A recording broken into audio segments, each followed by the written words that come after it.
I can't stand Stevenson. Damn, man. Yo, this word is so backwards, man. So backwards. They hate black people. I'll go 12 rounds with a fighter. Oh, he's so boring. Lomachenko go 12 rounds with somebody. Oh, he's the Matrix. The Matrix. I never seen nothing like him. Crazy.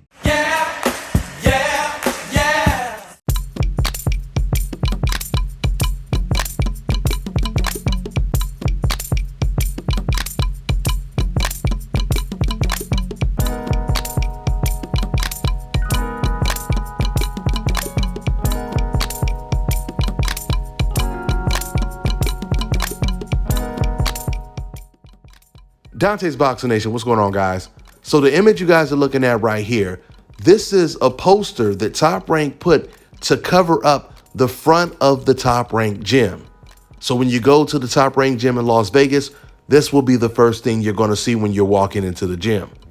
Now let's just imagine if you were a complete casual fan and one of your friends who's a diehard boxing fan, he just introduced you to the sport and said, let me go ahead and take you to the Top Rank gym.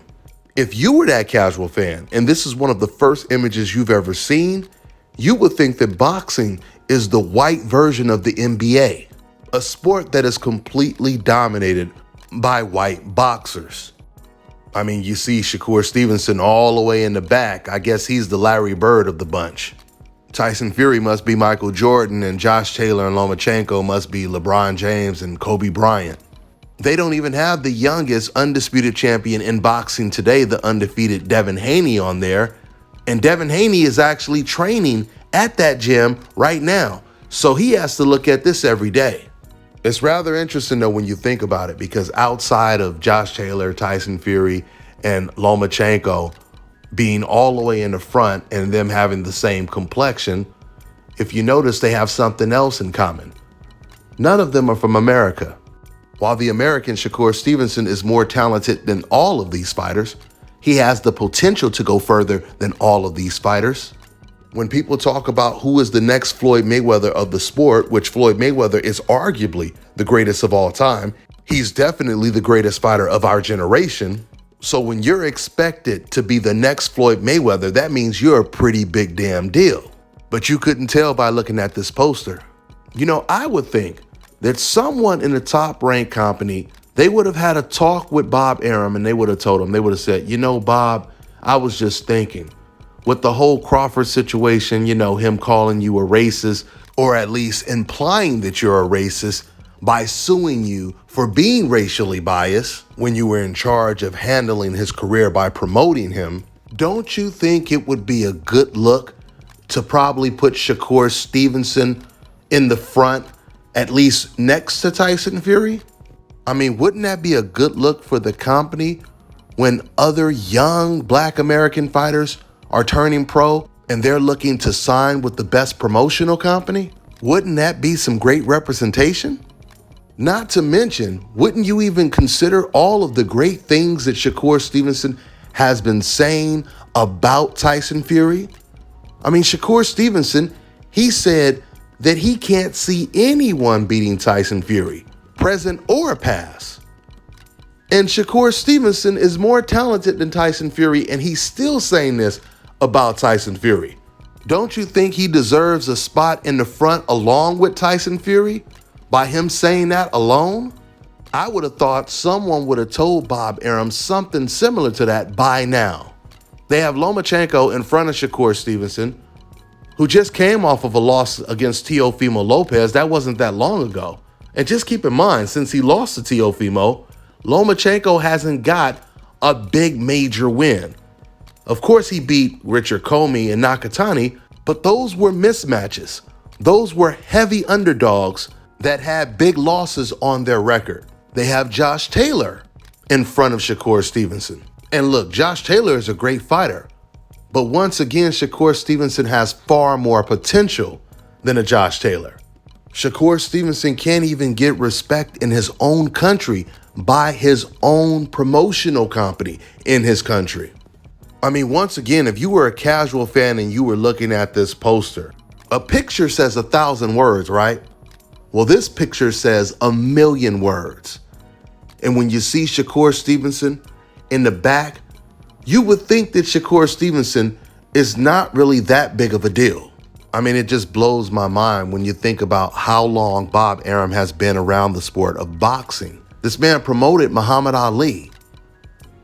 And guys, every single decade, the best fighter pound for pound in the world, for the most part, has always been a Black American fighter.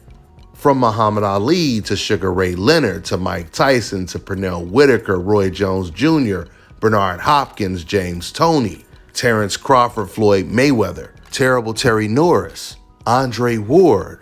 And those are just names off the dome right there. So when you look at the history of the sport, with Bob Arum being American, living in America, I would think that he would want to desperately try to find the next Sugar Ray Leonard, the next Muhammad Ali. Now, even though Bob Arum, he doesn't have that many black fighters on his roster, I would think that he would want to promote Shakur Stevenson like the next Sugar Ray Leonard or the next Floyd Mayweather.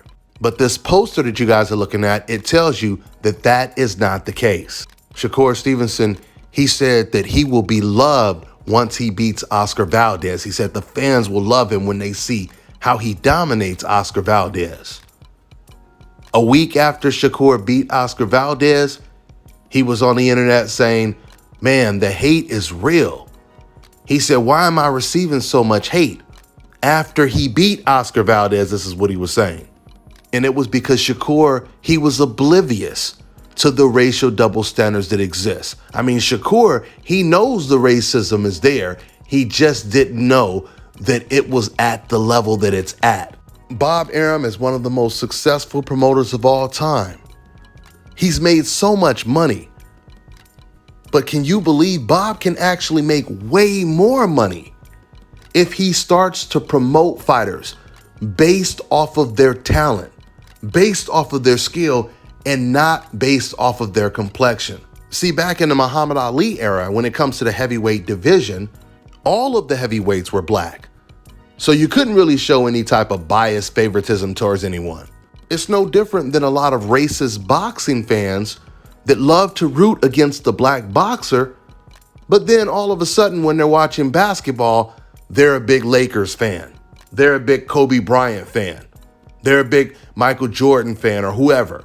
Because when all of the players are the same color, the sport is no longer tribal. Because that's how race fans see the sport of boxing, as a tribal sport. And they see the sport as only having two tribes, the black tribe and the non-black tribe. And this is the reason why I always tell you the sport is based on race, nationality, and pride in that order. I'll close out with saying this. I want you guys to remember everyone you see on this poster right here.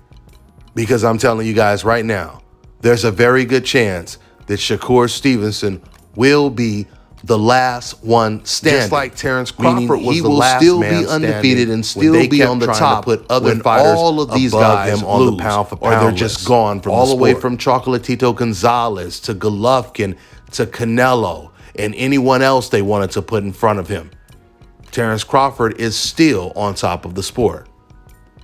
That's all I got for now, guys. I'm on to the next one. All right, now check this out, guys. If you're looking to repair eczema scars, burns and bruises, dark spots and blemishes, then this right here is the perfect product for you guys. It's called Elo Diki Face and Body Oil. Athletes and top-ranking boxers, they're also using it after training to reduce swelling, inflammation, and to ease the pain. So get yours today. Go to elodiki.com, like them on Facebook, and follow them on Instagram.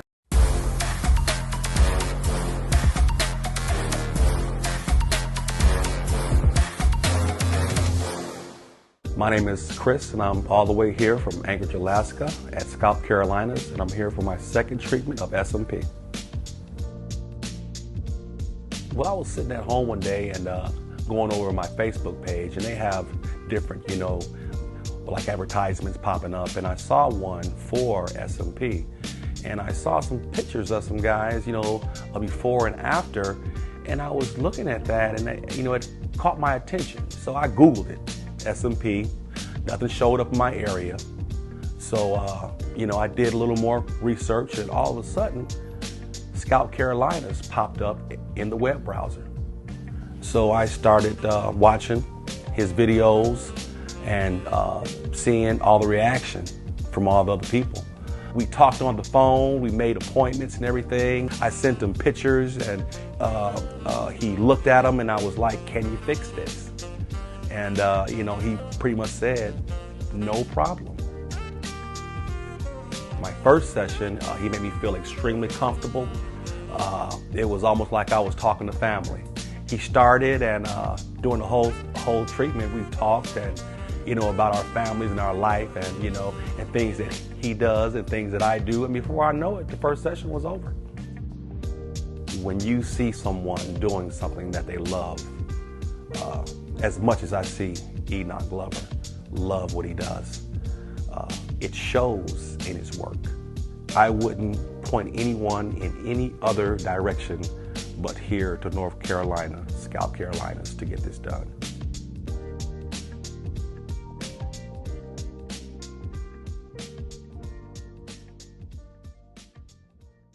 Let me tell you guys about Issa Israel Law Firm. It is a full-service legal practice based in Denver, Colorado, an emerging hub for combat sports and high-altitude training. If you're a fighter inside or outside of the ring and you need a law firm you can trust to fight for you, visit thefighterfirm.com or email help@iilawfirm.com. Legal representation is usually limited to plaintiffs or defendants in Colorado, but iFirm can help anyone in the world with trademarking their business name, logos, and U.S. immigration issues. This brother has been my attorney for a while and helped guide me through all kinds of business and civil issues, so make sure you guys go to thefighterfirm.com.